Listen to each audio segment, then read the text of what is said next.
I do not have to mention this, but still, every time we talk about sufficiency economic philosophy, we should remind ourselves that this is guiding principles for development in all levels, developing our own, life to be better, developing the community, the organization, the nation, or the world. And this philosophy comes from Majesty King Bhumibol development work. There are many literature on sufficiency economy and development, but I just would like to pick just one, which is the UNDP's. This is Thailand Human Development Report in 2007. There's another report, UNDP's Human Development Report on sufficiency economy, but it has not been published yet. It's still going on the publications process, but we have a new one.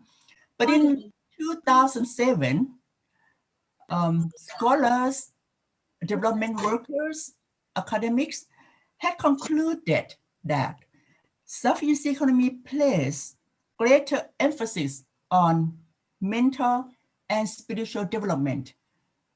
When we talk about human development in general, we talk about education, health, lifelong expectancy, but sufficiency economy have put some complement on the human development literature, which is when we talk about human development, we have to look into the spiritual development as well. That's the first thing this report has remarked on SEP. The second one, SEP offers a guide for making decisions, which I will talk later, that how these decision guiding principles related to Buddhist economics or Buddhist teaching. Okay, just reminding that the concepts of sufficiency economy has three components. First, we call it equality conditions. Whenever we make any decisions, we have to use knowledge. We have to be based on virtues. I won't go that much because I think, most of us in this forum understand the sufficiency economy very well. The sufficiency guiding principles comprise of three principles, which is moderation, reasonableness, resilience, or prudence.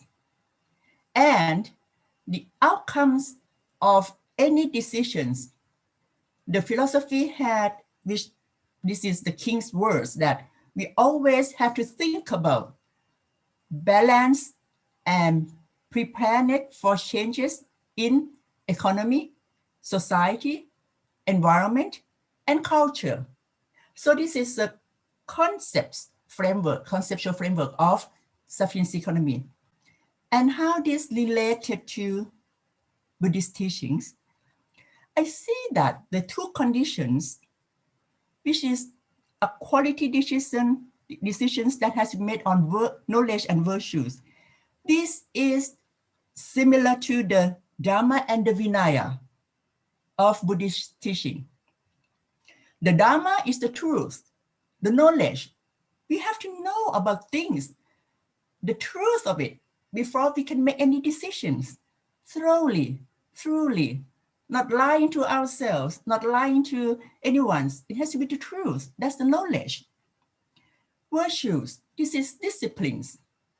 We know that the Buddha always call, Buddhism, he doesn't call Buddhism, he's just, the Dhamma Vinaya, the Dhamma Vinaya is his teachings.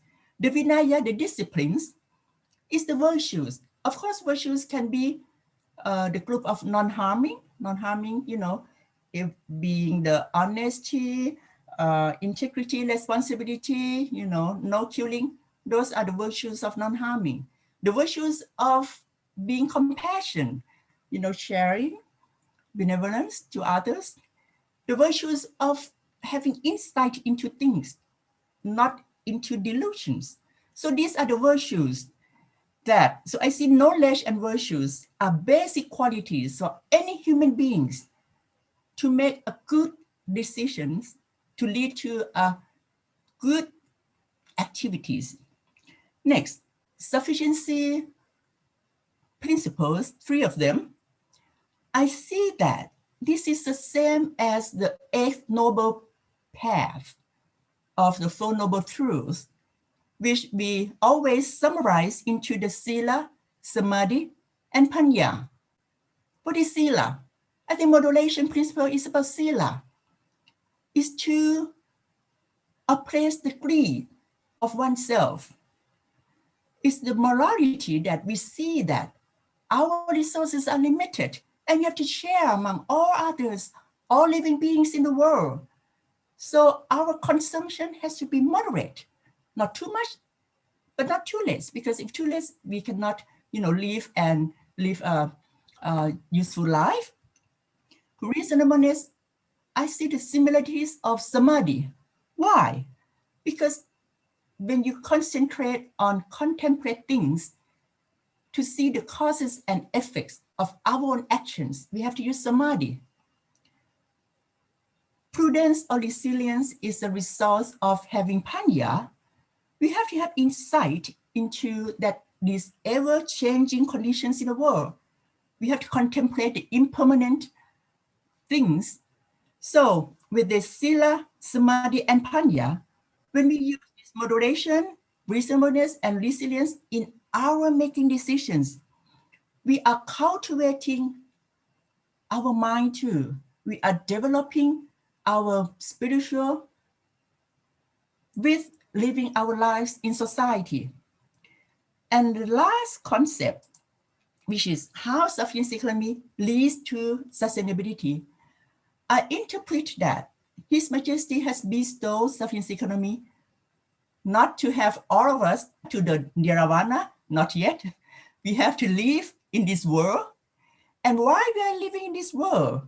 So sufficiency economy see that we are interconnected in 4 dimensions. First, economy of materials, humans and materials, the man-made, materials things, how we use it, how we balance it. Responsible consumption, that's one thing that we should do.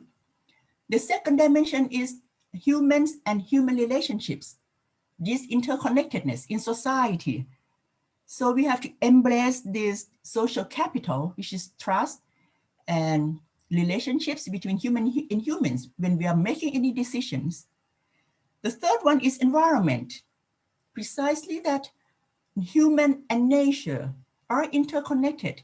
We see many disasters happening in the world right now. Natural disaster this morning, we see the earthquake in Egypt. We saw the volcano in Indonesia. We have to balance our actions in keeping this balance between human and nature.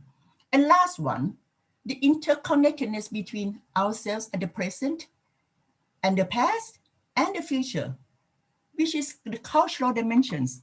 So whatever we make any decisions made on using knowledge and virtues, the Dhamma and Vinaya, we make our decisions based on Sila, Samadhi, and Panya, which is moderation, reasonableness, and resilience. We always have to think about the changing and keeping balance our life in these 4 dimensions, not just having only material. No, we have to live in the society. We have to keep treasure our culture, and we have to live in balance with nature. So this is my interpretation of sufficiency economy.